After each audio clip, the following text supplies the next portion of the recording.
Before I started Inkyma 12 years ago, I worked for big international companies as an employee. I was raised by employees. So when I became an entrepreneur, I had no blueprint or anyone to use as a role model. In talking with business owners today, I find that this is the case for a lot of us. Many of us come from and were raised by employees. So today, I'm going to share my journey with you and a few things that helped me along the way to becoming a successful entrepreneur.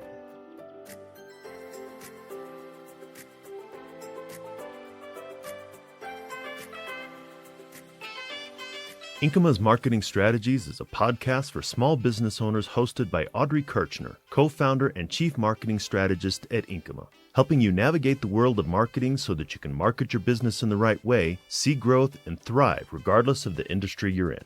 To learn more about Inkyma and what we do, ask a question, or schedule a marketing evaluation, go to the website inkyma.com. That's INKYMA.com.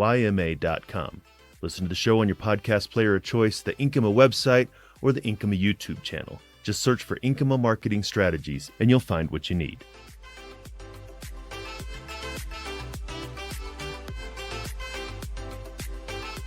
Okay, so before we start talking about today's subject, just a couple of housekeeping things. There are a couple books that I recommend that you read as an employee transitioning to being an entrepreneur, or maybe you're an entrepreneur already. Either way, I think these books are going to be helpful. And then there's some articles, and I'm going to reference a couple of the podcast episodes for you to go and listen to. In the show notes, there's also going to be a rough transcript. So if there's something specific you're looking for after you listen, you can go back and find it pretty quickly.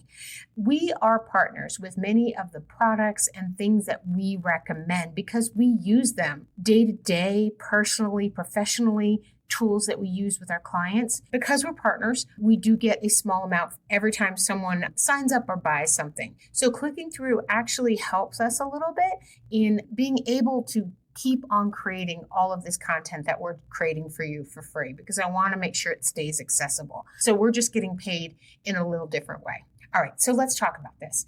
Transforming into an entrepreneur, not a marketing topic directly. I know that. So how does this matter to marketing your business? Why is this in marketing strategies? Indirectly, it does affect marketing. Understanding how we got to where we are today matters. It matters in your business. It matters in your marketing. It matters how you grow and thrive as a business owner. We're all in different parts of our journey right now. Me, I'm 12 years into this. I'm still figuring stuff out. Some people are at day zero, right? They just left their company. Some are thinking about it, and others are somewhere in between where they're still trying to figure stuff out. And this journey colors all of your decisions. That's one of the things that I've learned over the years is how I think about things, how I look at them, how I react with them. It matters. It makes a difference in this decision-making process.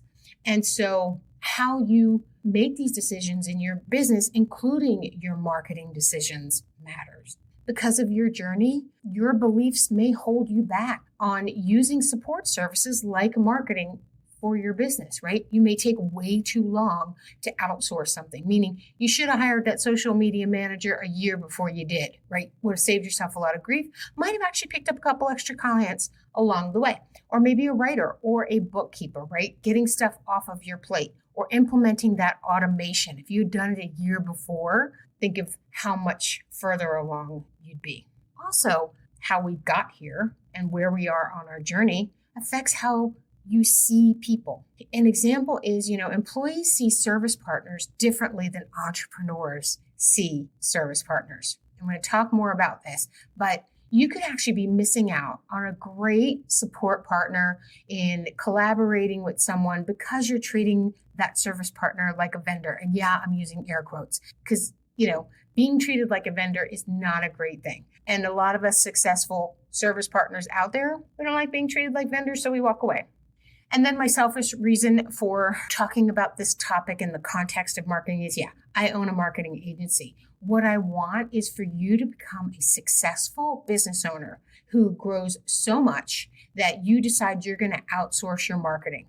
And you're going to give me a call someday, in the future maybe. I play the long game. So I hope this helps you so that it can help you grow your business, grow your marketing, and maybe we become partners. Who knows? If you listen to episode 1, I give a lot of detail about my background. So go take a listen to that. I spent 15 years in the corporate world managing budgets. I spent time at a big Fortune 500 pharmaceutical company and a New York City agency. So I worked with big teams, small teams, hurriedly created teams, and then budgets in excess of millions of dollars, negotiating contracts in the millions of dollars as well. So some of my skills from that time were transferable to me being an entrepreneur, and some of them were really not. So that's what I'm going to talk to you about now, is I'm going to talk to you about the transferable skills that I use that helped me early on to stabilize, new skills that I learned along the way to help me grow, and then skills that I trashed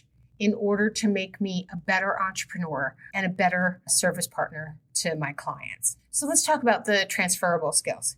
First thing, this was kind of like my whoopee, my little blanket, my little teddy bear, was the time management and organization skills. In working in really big companies like that, you live and die by your calendar, your email, and your contact list.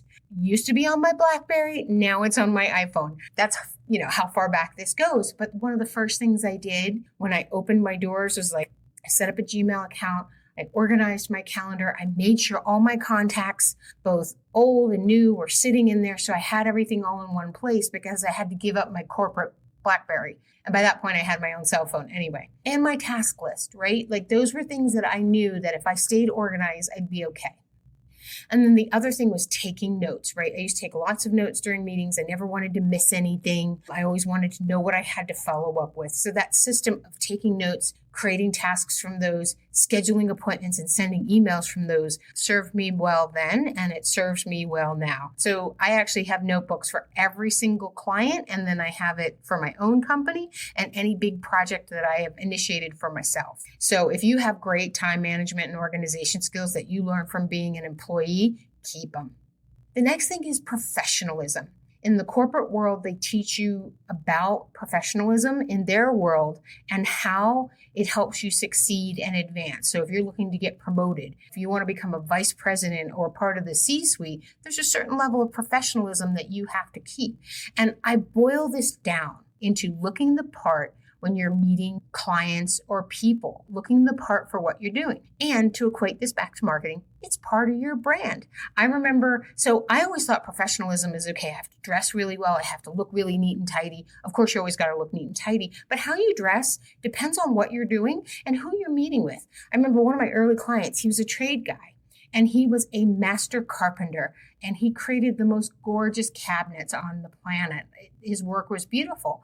The first time I met him, I showed up in something very suit-like. I thought I was business casual, but it was way too overdressed, in heels. We were standing in the middle of his workshop that was covered in sawdust, which it should have been because this is what he does. But the next time I met with him, jeans, sneakers, scaled it way down, still looked put together, and we were both more comfortable for it. So make sure you know how you're supposed to look for your brand. The trade guys are going to dress differently than your bankers, pretty much expecting to see them in a three-piece suit. That's kind of coming down a little bit. Sometimes they can be business casual, but they're never going to be in the collared shirts with the name of their company on their lapel so that, like the trade guys are, so when we answer the door, we know exactly who they are. The next part of professionalism is showing your competency in your subject. We as entrepreneurs and business owners, we get into what we do, not really for the money. The money is good, but we get into it because it's a skill that we excel at and that we enjoy. I don't think people will really excel at something that they don't enjoy,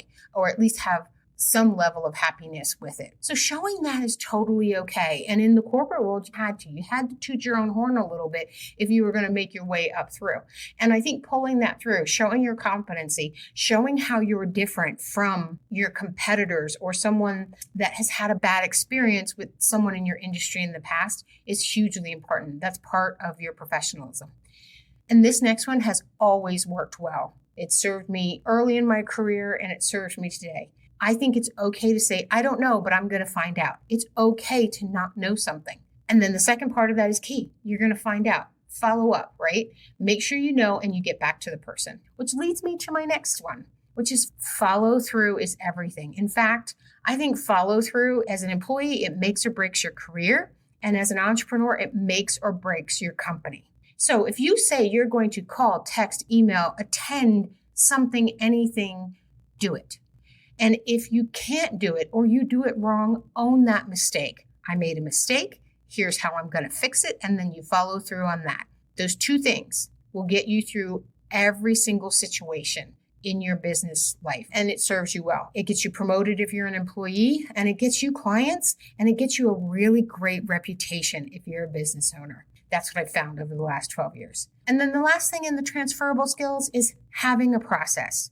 For any of you that have worked for large corporations, they spend millions of dollars a year in consultation, in software, in planning, in creation of processes, because they know there's a return on that investment. If they can create a process that gets things done better, quicker, faster, it's going to save them and make them more money in the long run. So they do that at big scale. But what I see as an entrepreneur and a business owner is we can do this at small scale and still see the same percentage return on the investment.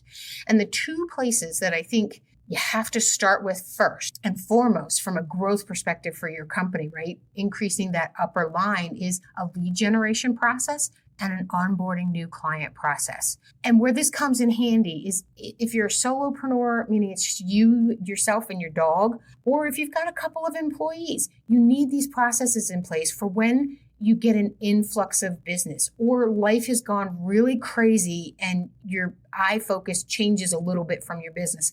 A process will make all of that easier. Meaning, if you get 10 people that say, oh, I want to work with you, I want to do these things, a lead generation process will be like, yep, I know what step 1 is, I know what step 2 is, and you know where everybody in the process is. And if it's a process you've done for a long time, it brings you comfort because you're like, yeah, I know what to do next. I do A, I do B, then I do C. And if they don't sign, okay. If they do, then I flip them into my onboarding process and we move along there. If it's you and some employees or contractors, all of you are speaking the same language. This person we're onboarding. Here's your step 1, 2, and 3. You don't even have to tell them what it is. They just know. They just go and do it. It's like magic, right? That's what a good process brings. There's all other kinds of process you can implement, but I'm going to stick with these two to start with, and hopefully you would get inspired by them. So now I'm going to move on to talking about the new skills that I learned after becoming an entrepreneur. In those, some of them I learned right away, and others, they took me a really, really long time to learn. Some might have been from the last couple of years. So the first one is treating my business like it's a business and not like it's a side hustle. I think new entrepreneurs that are employees have this misconception that you can build a business 100% on the side. And you can't, right? It's a lot of work and you've got to give it a lot of time. So if you're working as an employee and you're trying to build a business to move into, guess what? You're going to have 2 full-time businesses. You don't have a business on a side hustle. If you're thinking of it as a side hustle, then you have a hobby that you're kind of doing when you feel like it. And that doesn't work out. When you start treating it like a business, amazing things happen. Learning to speak to entrepreneurs. So when I first came out, I did corporate speak, I did employee speak, and I wasn't getting a really great reception from people until I started talking to them like we were in this together and we were being partners. Meaning if I was like, hey, I'm going to build you a website and we're in this together and I got your back and don't worry, versus no, I'm going to do this, this, and this. And, I went through a task list with them. Entrepreneurs don't talk that way. They want to know that you're invested in this with them. So even if you're not a B2B company like I am, if you're B2C, I think if you talk to your customers that way, they're really going to engage. I'm with you on this. We're going to do this together. I'm going to guide you. And that's what being a partner really is. Then the next one took me a little while, but man, once I got this down, I was so fired up. It wasn't that I didn't want to do it, is I was afraid to do it. So it's learning to say no and firing clients that really just didn't work for my business. So when I worked at the agency, a client came in, gave us their money. We had to work with them. I couldn't walk up to my boss or any of the senior management or the partners and say, no, this guy, he doesn't know what he's doing. Their company's not viable. We shouldn't market their business. No, we had to take them and do the very best we could. And internally, we could all acknowledge that, yeah, they weren't a good fit for us, but we did it anyway. So there was no saying no. We have to get this out by this time. You're doing it, right? Yes, it was figuring stuff out. So I really wanted to implement this very early on, but it was very scary because I was afraid if I said no or I let a client go, that I would never get that revenue back. It was never the case. Anytime I let a bad client go or I said no to something that wasn't right for me, I got all the good stuff tenfold. The next thing I learned was that even though I am a marketing agency and I can and do market other companies extremely well, that doesn't mean I can do it for myself. Sometimes you've got to get out of your own head and you have to have a little bit more objectivity when you're putting together marketing plans. And so I actually got help to market my business. I made sure that I outsourced the writing, even though I can write. I outsourced the design, even though I can design. And I bounced the strategy off of external people that they could tell me it was crap and there was no ramification. And it helped me so much. So whatever you do for your business, don't try to do it yourself, or be okay with the fact that you don't want to do it yourself. You do it all day for someone else. You don't need to do it for yourself. This next one is huge. And I was fortunate enough to be so burned out when I started my company that I had to do this. Otherwise, I wasn't going to survive, period. Set boundaries around my time and my team's time.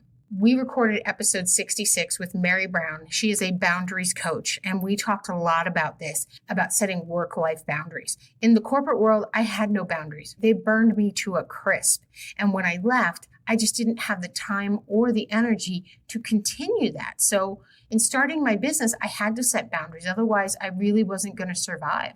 The next one is setting up an environment for my team so they wanted to work with me and didn't feel like they had to work for me. It's a mindset change. It's a different thing. I kept thinking about what's in it for them. Why do they want to work on this project? I'd have a branding project.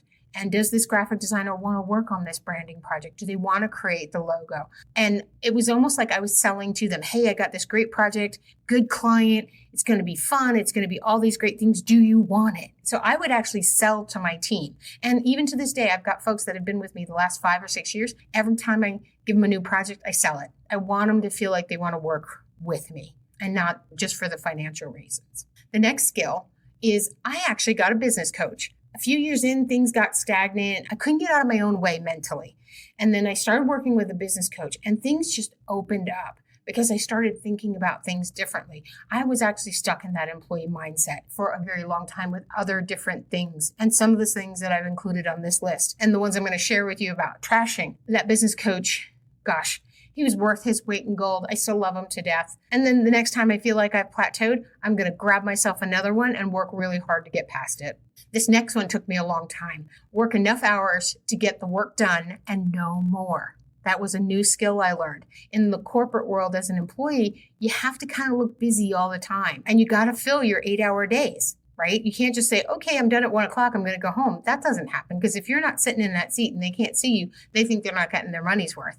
But as an entrepreneur, you don't have to do that. You may have to work longer days, but then other days you get to work shorter days. Other times there might be a great concert coming up on a Wednesday and you just want to be able to go and experience that. And as long as the work gets done, it doesn't matter when. So work enough hours to get the work done and no more. This next one is huge. Learning how to network well and effectively. This is the one that helped me find entrepreneurs that I could use as role models. I grew up surrounded by employees. I didn't know business owners growing up. Nobody I knew the business owners. The only time I saw a business owner was when he was standing on the other side of the counter at the convenience store. So finding other entrepreneurs to talk to learn from, to see how they did really helped me a lot. I did a whole episode on networking and doing it effectively. And it's not just about lead generation and marketing and awareness. It's actually about serving yourself too. So definitely check that episode out in the show notes.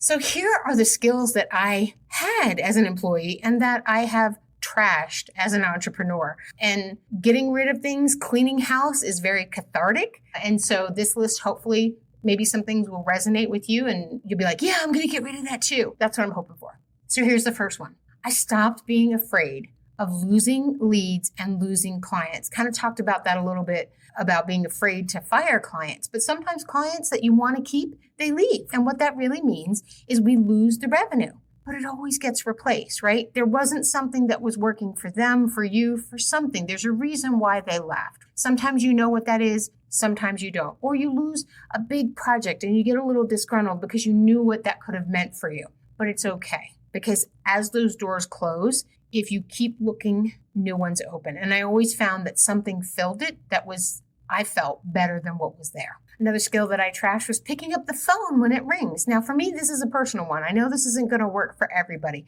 but one of my pet peeves, and this is because we have a highly creative process, is that we got to read a lot. We have to look at stuff a lot. We have to form thoughts, strategy. And so a ringing phone is a huge distraction. Sometimes it's a telemarketer, sometimes it's a client, sometimes it's a lead. Me, I don't really care who it is. I don't want to break my flow. And so I made it okay for me not to pick up the phone. I've set my business up where if a client needs me, they know exactly when they're going to talk to me next. And if they do feel compelled to send me a voice message, they know I will get back to them. But if I can pick up, I will. But if I'm in the middle of something, I'm not going to do it. I'm not going to pick it up. And that's right for me. That's not right for every entrepreneur, right? There's some folks that need to pick up their phone. That's how their industry works, but mine doesn't. So figure out what works for you in your industry and be okay with not following the norm just because someone else does that, right? Along those same veins is answering emails and texts outside of my work hours. This is part of that boundaries discussion and things that Mary Brown does talk about as a boundary coach. If you set work hours, don't do stuff outside of work hours. I know, easier said than done. It took me a while too. There are even times where a text will come in late and I'll look at it and then I have to really bring in the willpower to put the phone down and not answer it right then and there. But again, it's creating and reinforcing that habit. But it's good because then you can just go back. Once you get that habit in place, you feel better and better and better. The next skill I trashed was assuming that my team had to work for me. I got the dollar. They're going to want to work for me. Early on, I treated them this way, along the same lines as the next one, treating my team like their employees. I'm like, wait a minute, they're working for me. They got to do this work and they got to do their best job. I was relieved of that disillusion very quickly when I wasn't getting people to stay and do more work with me. I wasn't getting really good quality work. And so I changed my thought process and I went to that what's in it for them and really made it a valid request to say, hey, do you want to work on this with me? And that's not employer mentality. So I scrapped that completely and got it way out of the way. Oh, and then the next thing is allowing clients to treat me like I'm a vendor. I've talked to and actually signed a few clients that were old school, deep ingrained employees at the higher echelons of their business. And they treated all of their partners like vendors, meaning I'm paying you, you're going to do whatever I want you to do. And those relationships never worked out for me. And now I actually look out for people like that. And I don't even take them on as clients because I don't want to be treated like a vendor. I treat everybody else like they're my partners, my networking folks, my team, and I want my clients to treat me like I'm their partner because I'm treating them like I'm their partner. And so that whole vendor concept and that the almighty dollar is what gets people to jump just doesn't serve me. And I don't think it serves anybody well. I don't even think it serves corporations well. They got to get that figured out. The next thing I did was having long meetings wherever possible. Sometimes a meeting has to go long. I'm talking, and the longest is probably for me like an hour and a half, 2 hours, but I think it happens maybe once or twice a year. And it's because we're going through stuff in very minute detail and it's working. But in corporate, we'd have 3-hour meetings to kick something off. And the whole thing probably could have been handled with an email or it could have been handled in a half an hour. But yet we took 3 hours, ordered in lunch, and people saw it as like a half day off. And we filled the time with stuff because that's what you do. But it was just very unproductive time and it's very draining. So I don't have long meetings anymore. I schedule what I think is an appropriate amount of time. And then when that time is done, we're done. If we need more time, we schedule it later. And then along those same lines for that corporate mentality that I ditched is doing busy work, thinking that it was productive, right? In the corporate world, you have to fill those 40 hours. You have to be there and you have to look like you're doing something, even if there's really nothing to do. If what you're doing is just waiting for something to happen or maybe needing to think about something, but you have to look busy. You have to look like you're doing something. You got to go to a meeting. You got to write an email. You've got to produce something. And that's just not the case. You don't have to do busy work. And we as entrepreneurs, anybody that's been doing this a while, is that can kill your business because you got to do the things that help you meet your goals and objectives to grow your business and nothing else. And then the last thing that I got rid of was that whole mentality and even the client's mentality that comes at me sometimes that everything has to be done right now and as fast as possible because it's super urgent. It's not. It needs to be planned. It needs to be executed against the plan, and you have to deal with things along the way. But none of that means right now or as fast as possible. Actually, sometimes the better way to do things is to take it a little bit slower, because you actually wind up getting a better work product, and it gets done faster because you don't have to redo things because you were going too fast. So slowing things down, thinking through things, incorporating think time into your process, downtime into the process is really helpful. So hopefully some of these transferable skills, new skills, trashed skills have resonated with you. And you're like, yeah, I need to learn that, unlearn that, and keep doing more of this. So let's talk about taking some next steps so that you get to that point. Because if you do it with one little thing, you're going to be so surprised at how much is going to change for you and your business. And that's going to encourage you to want to do more. So look at your skill sets, both past and future. Maybe there are some you were like, oh, this isn't going to work. Revisit it. It might work. Look at those and decide what you want to keep and what you want to trash. There may be things that as an entrepreneur you've been doing for years because you thought they were right to do because they worked when you were an employee. They might not be working. They might actually be holding you back as an entrepreneur and a business owner. So take a really deep look at it. Then the next thing I want you to do is look at where your skill gaps are. Are there things that you think, oh, I'd like to try this or do that, or I need to be doing this, or I need to do that this way? Get some education around it. And then ask yourself the question, do I want to educate myself and do it myself, or do I want to outsource it and hire a professional who is an expert in it themselves? Sometimes that's the better track to take because you're busy doing what your primary business does and you don't have time for the other stuff. But you do need to make a plan to work on your business. That's really what a lot of this stuff is it's working on your business, working on you. And this actually includes your marketing. I'm rounding the subject back now, folks. You know, marketing is such an integral part of growing your business, and your mindset and your skills can only take you so far in generating that awareness and generating that growth. You may need expert support or more education, a lot more education if you're going to market your business. So that's the last one. Plan and work on your business, right? Don't just work in your business. Many of us have heard this. Now you need to live it. So here's my final thoughts for you on this topic. Being an entrepreneur, it's a marathon, not a sprint. I know we're all very passionate about what we do and passionate about the clients that we want to serve. And I've heard a lot of people's stories about going from employee to entrepreneur. I've heard entrepreneurs burning themselves out, closing their business, going back to being an employee because they think it's easier.